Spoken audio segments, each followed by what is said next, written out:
Bonjour. Donc nous avons vu effectivement un organe électrique qu'est le cerveau, et le cœur, que l'on voit souvent comme un organe, on va dire, mécanique, est en fait un organe d'abord électrique avant d'être mécanique, et il assure, comme vous le savez, environ 100 000 pulsations chaque jour. Vous avez ici donc les cellules musculaires telles qu'on les a au niveau du myocarde, et vous avez, tout comme dans le cerveau, tout comme dans l'intestin, tout comme dans les muscles périphériques, tout l'ensemble donc de canaux ioniques et leur temps d'activation, etc. Et donc c'est l'ensemble de ces tout petits générateurs qui, au niveau donc de chaque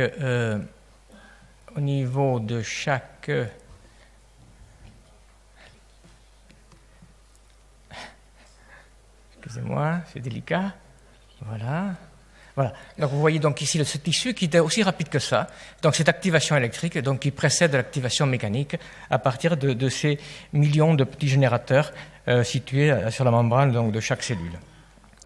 Alors les dysfonctions du rythme cardiaque normal peuvent survenir parce qu'il y a un petit îlot de cellules qui vont créer donc une source d'activité quelque part. Et donc on distingue des automatismes dits anormaux, on distingue des activités déclenchées qui ont besoin d'une variation du rythme préalable. Et l'un des modèles les plus connus, c'est la digitale des prés.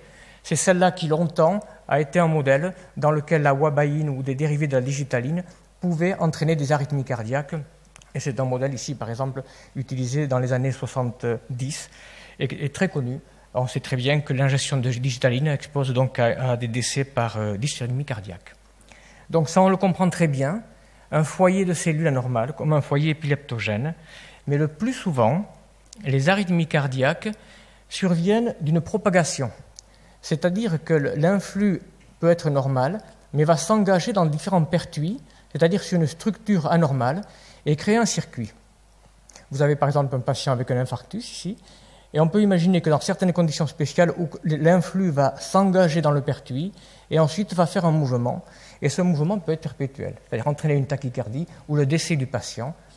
Et donc, ce n'est plus simplement quelques cellules qu'il faut inhiber, c'est toute une trajectoire avec des caractéristiques différentes tout au long de la trajectoire qui sont une cible particulièrement complexe sur le plan pharmacologique ou sur le plan de traitement interventionnel. Ce sont donc les réentrées, les circuits, qui sont donc liés à une hétérogénéité de l'anatomie. Et on peut même avoir aussi des circuits qui sont liés à des variations très minimes. Vous avez ici une paroi cardiaque, endocarde, épicarde, et pour un courant ionique lithéo, par exemple ici, on aura des potentiels d'action courts en périphérie, longs en endocavitaire, en intracardiaque, et vous avez donc des circuits potentiels longs, potentiels courts, qui sont séparés simplement par 1 centimètre et qui vont créer une sorte de court-circuit. L'influx court va aller vers le long et vice-versa. Et on peut avoir ici cette jeune fille de 18 ans. Elle avait essentiellement ce phénomène-là. Elle avait fait des centaines d'arythmies particulièrement graves. Donc là, nous sommes à des échelles simplement de quelques millimètres. Réentrée fonctionnelle. Et pour rejoindre le pessimisme de Michel auparavant, on observe effectivement en rythmologie un petit peu le même phénomène, c'est-à-dire que la complexité déjà au niveau cellulaire, la complexité au niveau tissulaire et au niveau des 3 dimensions fait qu'on n'a pas découvert de nouvelles molécules depuis au moins une vingtaine d'années. Et tout ce qui existe, ça a été la quinidine à partir de la quinine ou l'amiodarone, j'y reviendrai. Et c'est vrai que c'est un petit peu décevant. Et Elias Zerhouni, qui était le patron des NIH et qui est devenu donc le directeur donc, scientifique de la Sanofi, a décrété qu'il fallait arrêter de travailler sur les antiarythmiques parce que le rapport coût-efficacité était très délétère. Par exemple, un médicament qui va traiter l'oreillette semble efficace et il va avoir des conséquences sur le ventricule bien pires que la maladie initiale.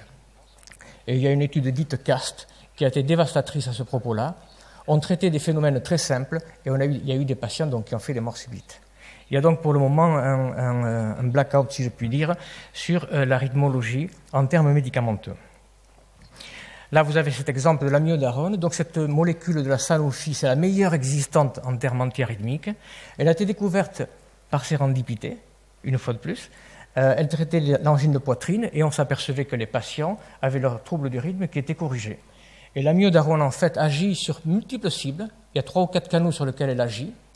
Et dans la mesure où c'était la molécule de référence, elle a été l'objet de manipulation par la Sanofi, par exemple. Alors, elle a un inconvénient, il y a une molécule d'iode ici, et cette iode surcharge la thyroïde. Et l'amiodarone, c'est une merveilleuse molécule. Malheureusement, elle entraîne des dysthyroïdies qui font que les patients, au bout de quelques années, peuvent développer une hyper- ou une hypothyroïdie. On a donc essayé de supprimer l'iode avec la dronadérone et d'autres dérivés arone, et on s'est aperçu malheureusement que ça marchait beaucoup moins bien, voire ça avait des effets secondaires. Vaine manipulation d'une molécule de référence.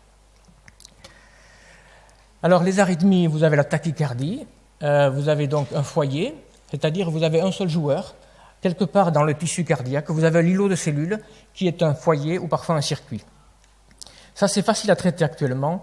Toutes ces pathologies, on peut les traiter d'une façon, on va dire, proche de 100%. Et à l'autre bout du spectre, vous avez les fibrillations, dans lesquelles vous avez un chaos lié à de multiples foyers, multiples circuits, tel un orchestre d'activité anormale. Alors ici, c'est un exemple où le tracé est très spécifique. L'électrocardiogramme, c'est notre œil, on va dire, à l'intérieur de l'électricité cardiaque.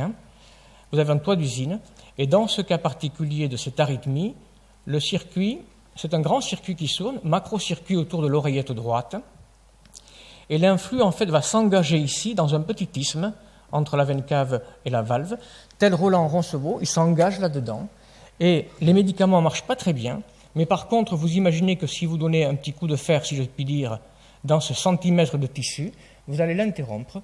Et le flotter, c'est devenu maintenant une indication très commune d'intervention dans laquelle vous allez appliquer une radiofréquence, parce qu'on connaît le circuit. Donc de la découverte est arrivée l'innovation, et je crois que j'ai un exemple ici.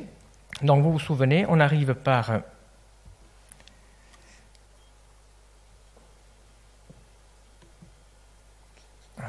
excusez-moi, mais...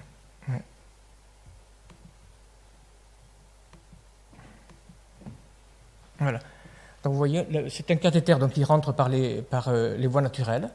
Et donc on va brûler ce centimètre de tissu en retirant progressivement. Une fois que ce tissu a été donc cautérisé sur quelques millimètres, le flotter s'arrête et ne réapparaîtra pas. Ça a été la découverte donc des interventions thérapeutiques et c'est devenu très commun, aussi bien d'ailleurs en pathologie du rythme cardiaque qu'en pathologie coronaire, où il est très commun de mettre des cathéters dans les artères de façon à les modeler, ou dans les anévrismes de façon à les combler, etc.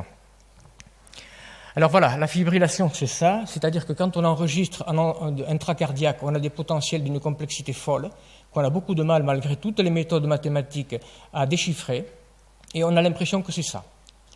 Alors, de multiples vaguelettes chaotiques, et depuis une centaine d'années, c'est vraiment considéré comme cela, parce que quand on regardait même les tissus chez des animaux dont on ouvrait le thorax, on a eu l'impression d'une trémulation partout, d'une complexité particulièrement, on va dire, évoluée. Et depuis quelques années, aidé par les méthodes de simulation, il y a eu donc des modèles dans lesquels on avait cette fibrillation, mais qui était induite par un rotor, par un vortex, par une petite vague quelque part, qui suffisait à entraîner le chaos à distance. Et vous avez un modèle ici, que l'on a fait...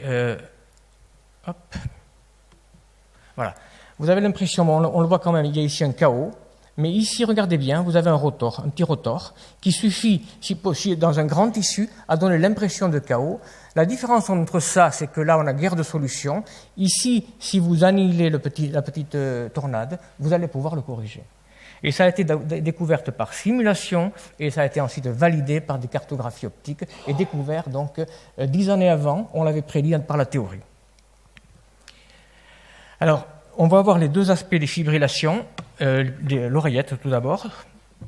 Donc, je vous rappelle que c'est la plus fréquente des arythmies. Donc, vous avez ici une oreillette, j'espère qu'elle va fibriller. Voilà, vous le voyez là-haut. C'est donc cette partie de tissu qui fibrille ici. Et le ventricule, lui, est indépendant. Hop, voilà. Donc, ce tissu-là qui fibrille, il n'a pas d'activité mécanique, donc les caillots vont se former du fait qu'ils ne sont pas, on va dire, évacués vers les ventricules, et c'est la première cause des accidents vasculaires cérébraux. 20 ou 25% des AVC sont liés à la formation de caillots à l'intérieur des oreillettes, liés à une fibrillation. 6 millions d'individus actuellement en Europe, et avec le vieillissement de la population, on va arriver à 10 ou 15 millions. C'est la plus fréquente des arythmies. Donc, le caillot démarre d'ici, il va ensuite, le plus souvent, dans 80% des cas, il va bloquer une artère cérébrale, donner l'AVC. Mais un élément intéressant, c'est qu'il semble que des petits caillots, on va dire, discrets, peuvent petit à petit modifier la vascularisation cérébrale, et on estime que les démences sont doublées en présence de troubles de l'oreillette. Et là, il y a peut-être une petite voie pour essayer de corriger ces dégénérescences cérébrales. Ah, tiens. Alors, on a beaucoup travaillé là-dessus. En fait, pendant 4 ans, on a essayé de travailler entre, non pas quand la fibrillation était lancée, mais on a essayé de voir qu'est-ce qui se passait quand elle était initiée, c'est-à-dire les premières millisecondes. Vous avez ici un rythme normal, oreillette-ventricule, oreillette-ventricule, oreillette-ventricule, et la fibrillation démarre ici. Et on a travaillé beaucoup sur ces petites 400 millisecondes pour savoir qu'est-ce qui se passait. Ça a pris 4 ans, ça a été vraiment beaucoup de travail. Et on a eu la chance de trouver que ces petits éléments-là, c'était des sources qui se situaient non pas dans le cœur, mais à distance du cœur, dans la paroi vasculaire des poumons. Et en fait, si on fait un agrandissement ici de ce qui se passe, vous avez des activités à 400 par minute, 500 par minute ou 600 par minute, des petits îlots de cellules dans les veines pulmonaires.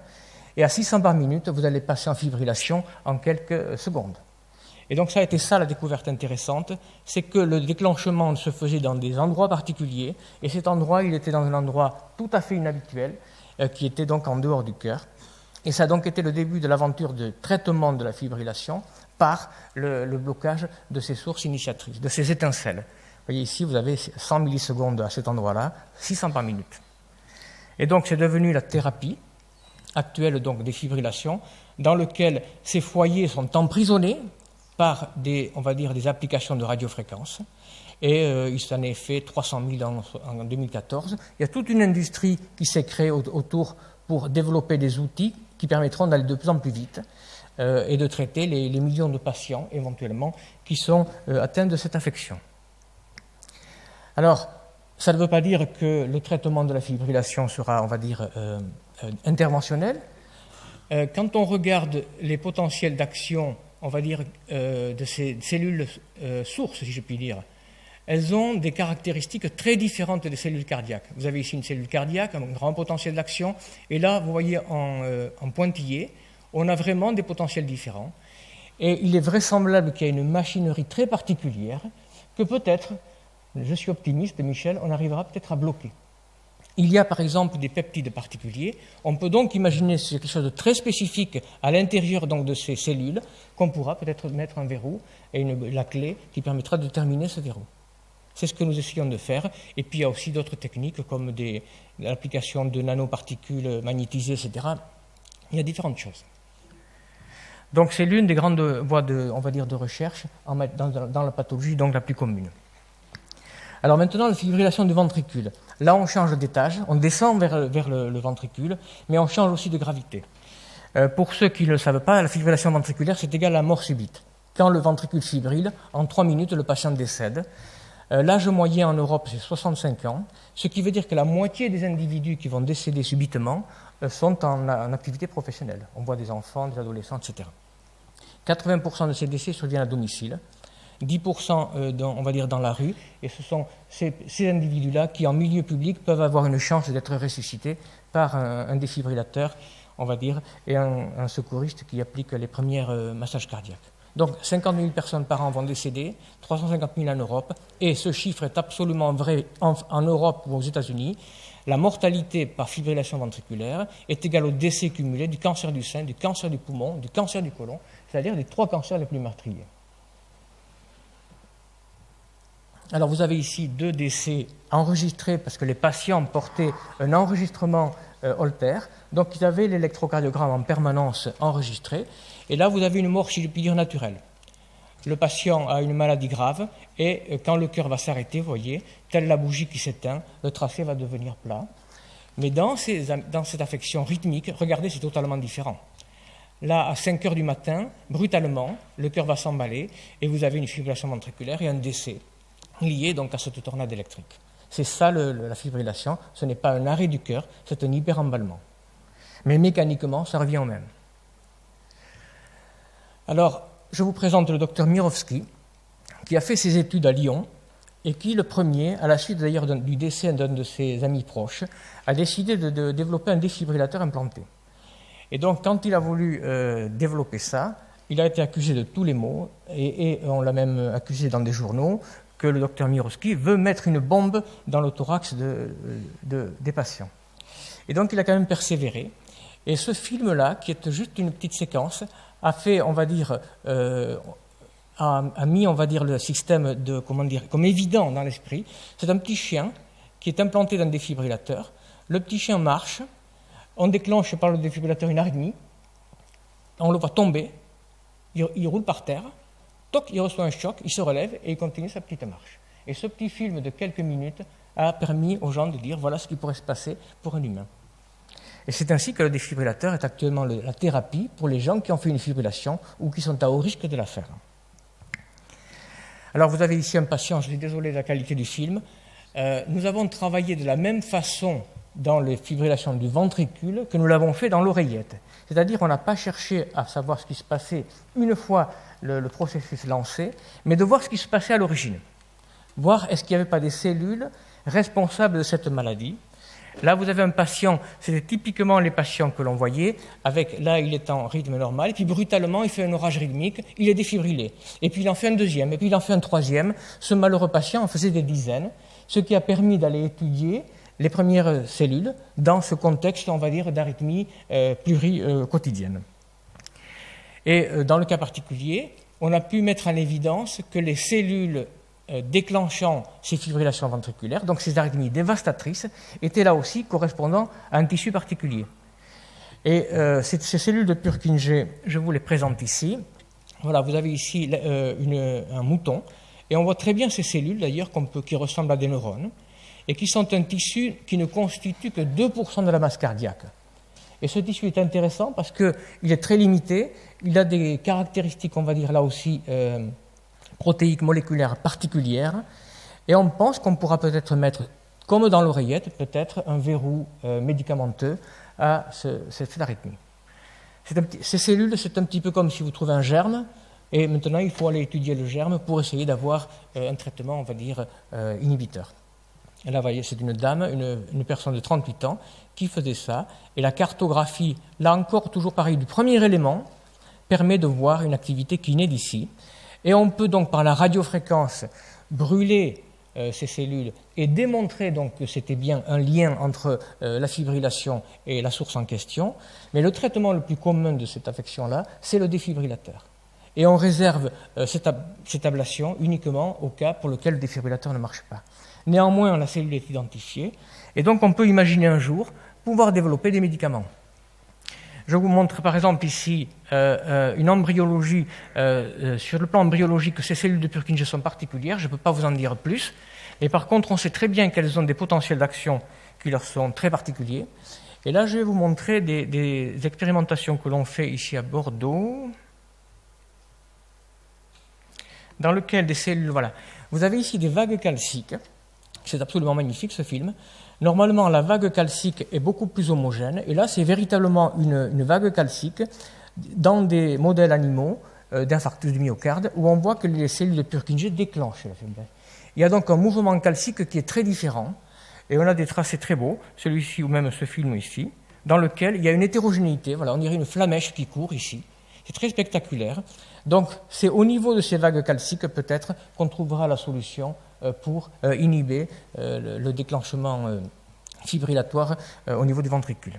Donc, je reste optimiste sur une possible identification un jour d'une cellule moléculaire, pour peu qu'on ait quelque chose de très spécifique.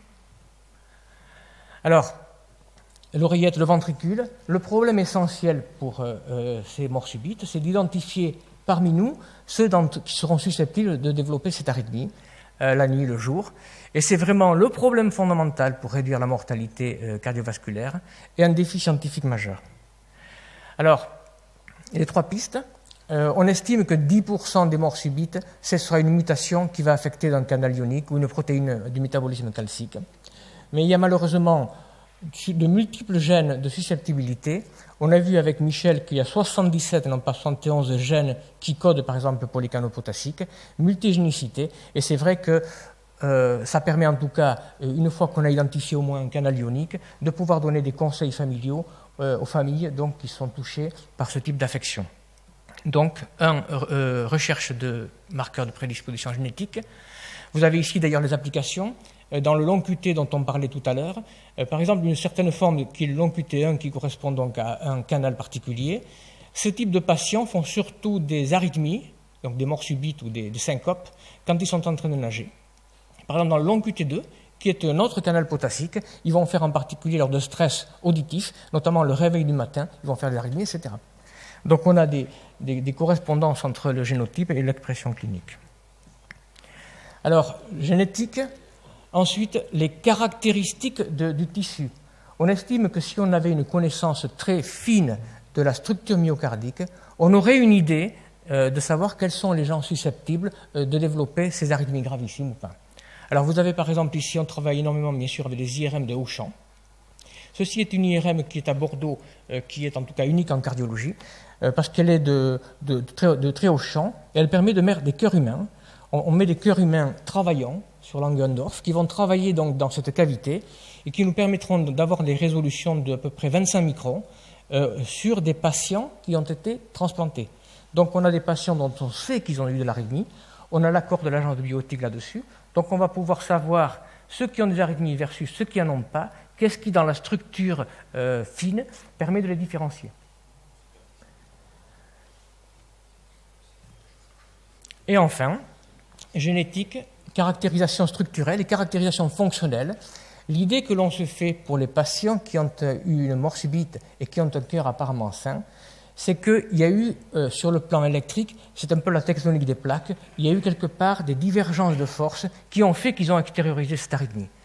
Et là, je vous montre ce schéma. Ceci, c'est Einthoven, et vous avez ici l'électrocardiogramme qu'il avait développé en 1902 ou 1904, pour lequel il a eu le Nobel. Et vous avez peu ou prou l'électrocardiogramme de 1904 ou celui de 2015, donnent à peu près les mêmes informations. On a 12 pistes.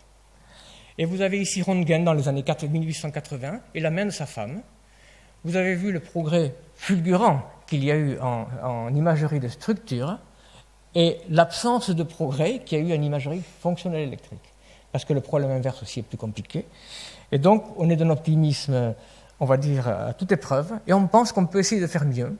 Et donc, on travaille sur, par exemple, ce système, qui est une start-up américaine, mais nous, on assure, on va dire, toute la partie développement. 250 électrodes.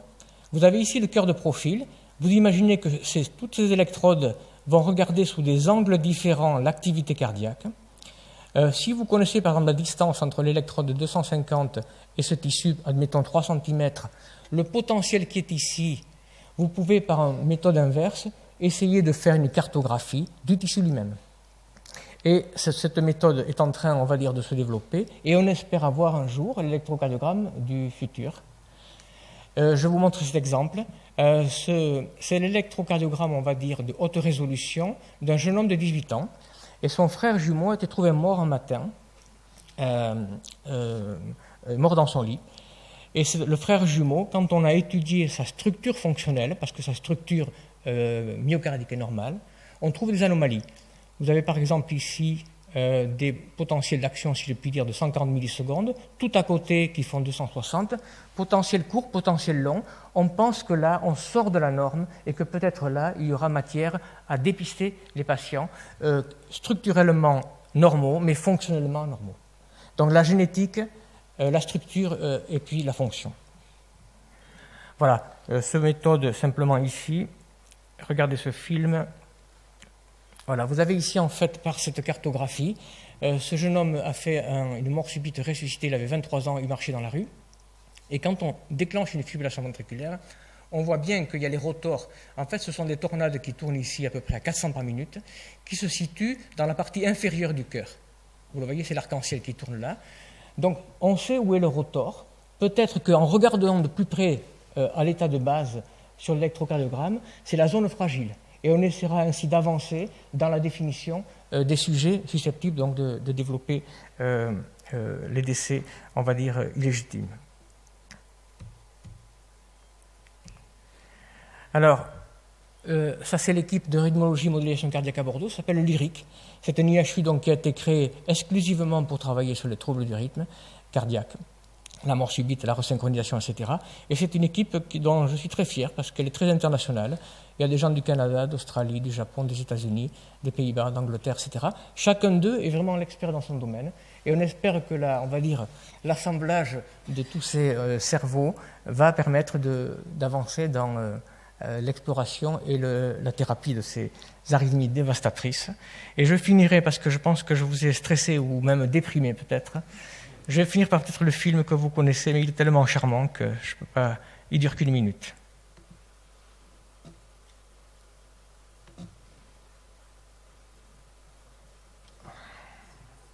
Ah, il ne veut pas.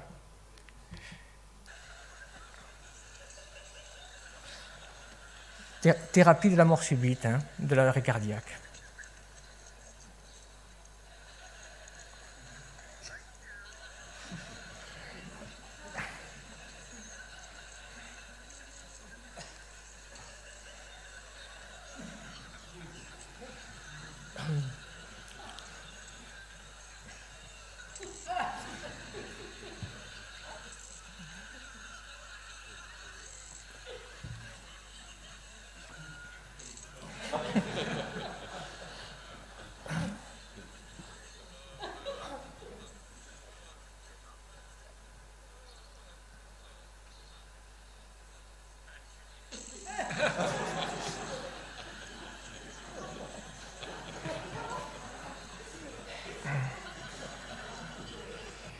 Voilà, je vous remercie.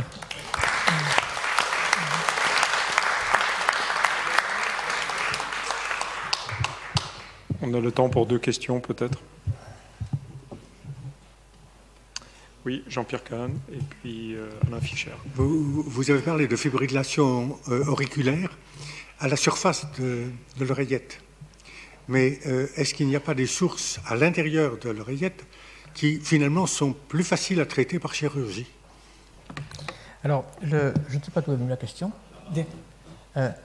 L'oreillette est très fine, elle fait donc environ 3-4 mm. Donc la différence endo-épicarde, en tout cas en termes de radiofréquence, n'est pas très importante. Donc autant le ventricule aura une différence endo versus épi, intérieur versus extérieur, autant là ça ne fera pas une grosse différence. Alors je vous ai parlé simplement que d'un modèle les fibrillations par paroxysme, mais il y a effectivement des fibrillations permanentes encore plus toxiques, dans lesquelles il y a une diffusion dans tout le tissu de cette pathologie. Et là encore, on est parfois sidéré de voir des patients qui ont 30 ans ou 40 ans et qui ont développé vraiment un substrat très large. On voit juste le sommet de l'iceberg et il y a là aussi matière à prévention et on ne connaît pas encore exactement quelles sont les méthodes de prévention pour empêcher le dégât structurel de s'installer, mais ça fait partie, on va dire, des voies dans lesquelles nous sommes optimistes. Alain Fischer. C'est juste fascinant. J'ai une question complètement naïve d'ignorant. Le mécanisme de base intime au niveau cellulaire qui déclenche ces rythmes cardiaques aberrants, est-ce que c'est un événement unicellulaire? Est-ce que c'est un événement pluricellulaire, donc qui est sous le contrôle d'un événement externe? Enfin, quelle conception, sans doute avec un S, on peut avoir aujourd'hui des mécanismes qui engendrent ces désordres sévères? Alors, on trouve toujours des îlots cellulaires. Mais c'est vrai que je ne peux pas quantifier, mais je sais qu'il y a eu, il faut des cellules, 5 mm². Il faut une certaine masse, je pense que c'est pareil dans le cerveau, une certaine masse électrique pour pouvoir ensuite se diffuser. Mais le phénomène le plus commun, c'est vraiment la réentrée. C'est-à-dire qu'une fois que l'influx va s'engager, il va tourner, et donc là, c'est vraiment plus difficile à traiter. Les îlots cellulaires, on arrivera toujours à les bloquer pharmacologiquement.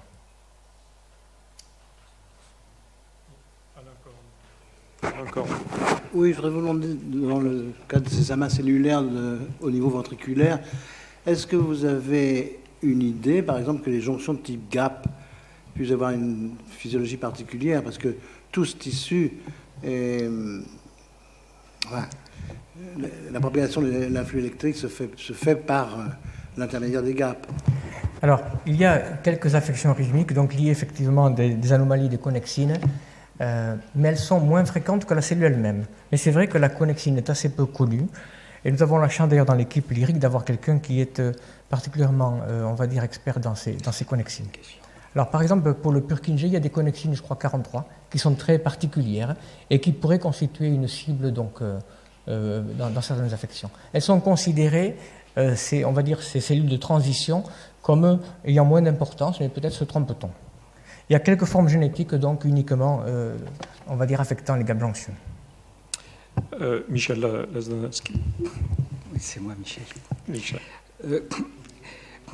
Avec le nombre d'interventions par ta technique d'ablation, on a maintenant un recul considérable. Et qu'est-ce qu'on peut dire des mécanismes de la récidive? Et qu'est-ce qu'on fait quand il y a récidive, qui pourrait ne pas être une autre ablation? Parce que ça en soi, c'est aussi un défi scientifique. Alors, quand il y a récidive, c'est comme un point de suture, ça veut dire que l'une des cautérisations que l'on fait a sauté, et donc il y a eu récupération, la cellule brûlée n'était pas totalement détruite, mais simplement, on va dire, si je puis dire, assommée, elle a récupéré. Donc, mécanisme, c'est récurrence d'un des cellules qu'on avait visées. La deuxième chose, c'est l'apparition d'un nouveau circuit ou d'un nouveau... voilà. Et à ce moment-là, si les médicaments ne marchent pas, on revient. Pour le moment, ces interventions sont, on va dire, l'apanage des traitements médicamenteux qui ont échoué.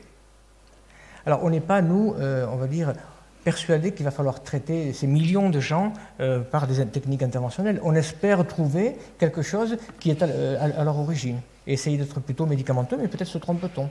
Quand une ablation est réussie, le patient est débarrassé. Plus d'anticoagulants, plus d'antiarythmiques. Je pense qu'on va s'arrêter là. Merci beaucoup.